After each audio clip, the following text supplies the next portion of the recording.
അവർ തന്നെ അതാണ് സൂചിപ്പിക്കുന്നത്. ബാബറി മസ്ജിദ് എടുത്തു പറഞ്ഞുകൊണ്ട് അവിടെ അസീം മുനീർ, പാകിസ്ഥാന്റെ പട്ടാള മേധാവിയുടെ പങ്കാളിത്തം ബാബറി മസ്ജിദ് ഉയർത്തുമ്പോൾ അവിടെ ആദ്യം വരുന്നത് അല്ലേ അസീം മുനീർ ആയിരിക്കും എന്ന രീതിയിലുള്ള പ്രസ്താവനകളും വരികയാണ്. അപ്പോൾ എന്താണോ പഹൽഗാം ഭീകരാക്രമണ സമയത്ത് ഈ ഭീകരരുടെ വാക്കുകളിലൂടെ ഉദ്ദേശിച്ചത് പാകിസ്ഥാൻ, അത് തന്നെ ഇപ്പോൾ പാക് സെനറ്റർമാരുടെ വായിൽ നിന്നും വരികയാണല്ലോ ശ്രീ ആരിഫ് ഹുസൈൻ.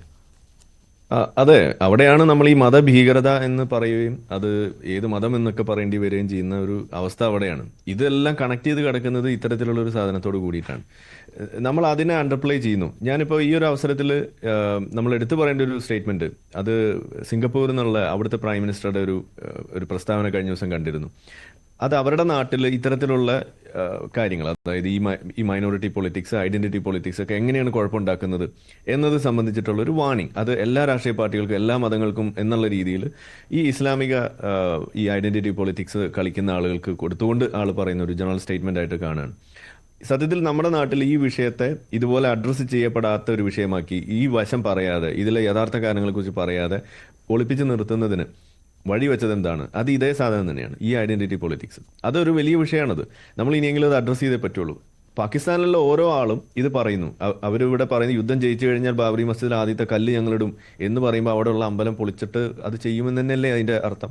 അപ്പൊ ഈ ഒരു രീതിയിലൊക്കെ ഇത് പറഞ്ഞു വെക്കുമ്പോൾ അവർ പറഞ്ഞുകൊണ്ടേ ഇരിക്കുന്ന സംഗതി എന്താണ് എന്ന് നമ്മുടെ നാട്ടുകാർക്ക് മനസ്സിലാക്കാവുന്ന ഭാഷയിൽ പറഞ്ഞു കൊടുക്കേണ്ട ആളുകൾ, അല്ലെങ്കിൽ അതിനെ ഏത് രീതിയിൽ അതിനെ നമ്മൾ സ്വീകരിക്കണം, ഏത് രീതിയിൽ അതിനോട് പ്രതികരിക്കണം എന്ന് നമ്മൾ കാണിച്ചു കൊടുക്കേണ്ട ഒരു ഉത്തരവാദിത്തപ്പെട്ട ഒരു സമൂഹം അതിൽ മൗനമായിട്ടിരിക്കുമ്പോൾ അതൊരു പ്രശ്നമാണെന്നാണ് എന്നെപ്പോലുള്ള ആളുകളൊക്കെ കാണുന്നത്. കാരണം ഇതിന്റെ വിഷയം നേരിട്ട് മനസ്സിലാക്കുന്ന ഒരു വ്യക്തികൾ കൂടിയാണ്. കാരണം ഇതിൽ ജീവിച്ച ആളുകളായതുകൊണ്ട് അവരുടെ ഉദ്ദേശം നമുക്ക് മനസ്സിലാവും. ഈ ഗസ്വായി ഹിന്ദൊക്കെ ചർച്ചയാക്കുന്ന അവിടെയാണ്. പക്ഷെ ഇത് പറയുമ്പോൾ പാകിസ്ഥാന്റെ ലക്ഷ്യം എന്ന് പറയുന്നത് ഇന്ത്യയിൽ ഒരു ഹിന്ദു മുസ്ലിം കലാപം എന്നുള്ളതാണ്. പക്ഷെ അതിനെ നമ്മൾ മറികടന്നിട്ടുണ്ട്, നമ്മൾ മറികടന്നുകൊണ്ടേയിരിക്കും. പക്ഷെ അത് ഉണ്ടാക്കാൻ വേണ്ടിയുള്ള ബോധപൂർവമായ ശ്രമങ്ങൾ വീണ്ടും വീണ്ടും ഉണ്ടാകുന്നു എന്നാണ് അതിന്റെ ഏറ്റവും ഒടുവിലത്തെ ഉദാഹരണമാണ് ഈ പറയുന്നത്. അവരുടെ പേരെന്താണ്? പൽവഷ മുഹമ്മദ് സായി ഖാൻ.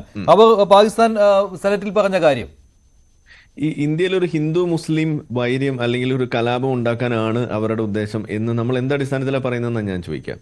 അങ്ങനെ ഒരു ഉദ്ദേശം അല്ല അവർക്കുള്ളത്. അതാണ് ഞാൻ പറയുന്നത്. കാരണം അങ്ങനെ ഒരു ഉദ്ദേശം ഉണ്ടായിരുന്നുണ്ടെങ്കിൽ ഒരു ഹിന്ദു മുസ്ലിം വൈര്യം ഉണ്ടാക്കി അതിന്റെ പേരിൽ ഒരു കലാപം ഉണ്ടാക്കാനുള്ള ഏറ്റവും അനുയോജ്യമായ അല്ലെങ്കിൽ അനുകൂലമായ ഒരു കാലഘട്ടം ഇവിടെ കഴിഞ്ഞു പോയിട്ടുണ്ട്. അന്ന് അവർക്കത് ചെയ്യാൻ കഴിഞ്ഞിട്ടില്ല. അന്ന് ഇവിടുത്തെ ഹിന്ദു മുസ്ലിം അടിച്ചിട്ടുമില്ല.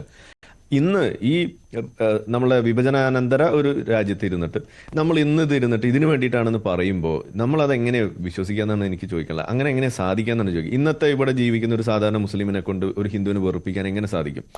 സാധിക്കില്ല. പക്ഷെ അവർ അതിനുള്ള ശ്രമം നടത്തുന്നു.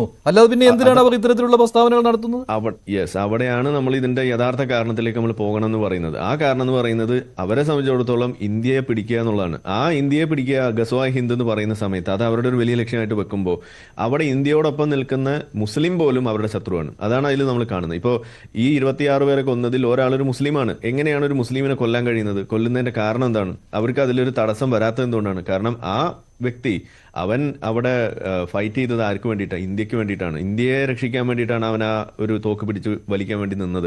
അപ്പോഴാണ് അവന് വെടികൊള്ളുന്നത്. ഇവിടെ ചില മദ്രസകളിൽ അകത്തളങ്ങളിൽ പഠിപ്പിക്കുന്ന സാധനം എന്താണ്? ഇവിടെ ഇന്ത്യൻ സൈന്യത്തിൽ ചേരരുത് എന്ന് മുസ്ലിമിനെ പഠിപ്പിക്കുന്ന അവസ്ഥ വരെ ഇവിടെ ഉണ്ട്. ഇതാരെങ്കിലും ചർച്ചയാക്കിയിട്ടുണ്ടോ? എന്താണ് അവിടെ പറഞ്ഞു വെക്കുന്നത്?